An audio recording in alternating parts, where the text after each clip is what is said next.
Hi friends, நம்ம பண்ணையில் கோழிகளுக்கு வெள்ளை கிழிச்சல் வந்துட்டா அது எப்படி சரி பண்ணுறதுன்னு தான் நம்ம பார்க்க போகிறோம். சில பேர் ஒரே நாளில் சரி பண்ணலாம்னு சொல்லுவாங்க. ஆனால் வெள்ளை கிழிச்சல்ங்கிறது உடனே சரியாகிற நோய் கிடையாது. இது சரியாக குறைஞ்சது 3 நாள் ஆகும் ஃப்ரெண்ட்ஸ். நான் சொல்கிற மெடிசன் எடுத்துக்கிட்டா 100% கண்டிப்பாக சரி பண்ணிடலாம். அப்புறம் நம்ம சேனலை மறக்காமல் சப்ஸ்கிரைப் பண்ணிக்கோங்க.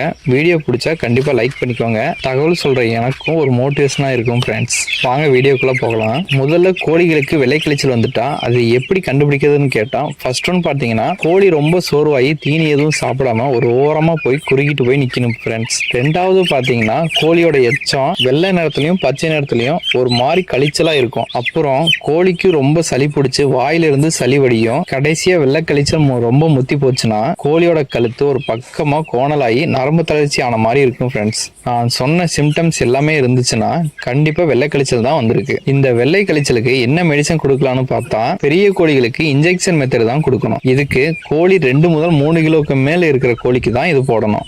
ஆக்சி டெட்ரோசைக்ளின் லாங் ஆக்டிங் 200 மில்லிகிராம் மற்றும் விட்டமின் B12 இந்த மருந்து ரெண்டையும் எடுத்து சரிசமமா ஒரு கோழிக்கு 1 ml தான் கொடுக்கணும். இத கோழியோட கழுத்துக்கு பின்னாடி இருக்கிற தோலை லேசா தூக்கி இந்த இன்ஜெக்ஷனை தொடர்ந்து ஒரு 2 நாளைக்கு கொடுக்கணும் ஃப்ரெண்ட்ஸ். இன்ஜெக்ஷன் போட்டதுக்கு அப்புறம் அமாக்சிலின் 500 மில்லிகிராம் மாத்திரை ஒன்று எடுத்துட்டு கோழியோட வாய்க்குள்ள டைரக்டா போட்டு விட்டுருங்க ஃப்ரெண்ட்ஸ். இந்த மாத்திரை மட்டும் தொடர்ந்து ஒரு 4 நாளைக்கு போடணும். இப்ப சொன்னது எல்லாமே பெரிய கோழிக்கு உண்டான மருந்து தான். அடுத்து சின்ன கோழி குஞ்சுகளுக்கு வெள்ளை கழிச்சல் வந்துட்டா என்ன பண்றதுன்னு பத்தி அடுத்த வீடியோல உங்களுக்கு தெளிவா நான் சொல்றேன். அப்புறம் இந்த வெள்ளை கழிச்சல் மெடிசன் ஊத்துனதுக்கு அப்புறம் கோழி சரியா தீனி திங்காது. இதனால லிவ் 52 லிவர் டானிக்க ஒரு நாளைக்கு 2 தடவை கோழியோட வாயில நேரடியா மருந்து கொடுக்கணும். இதனால கோழிக்கு தேவையான எனர்ஜி கிடைச்சு மறுபடியும் தீனி திங்க ஆரம்பிச்சிடும் ஃப்ரெண்ட்ஸ்.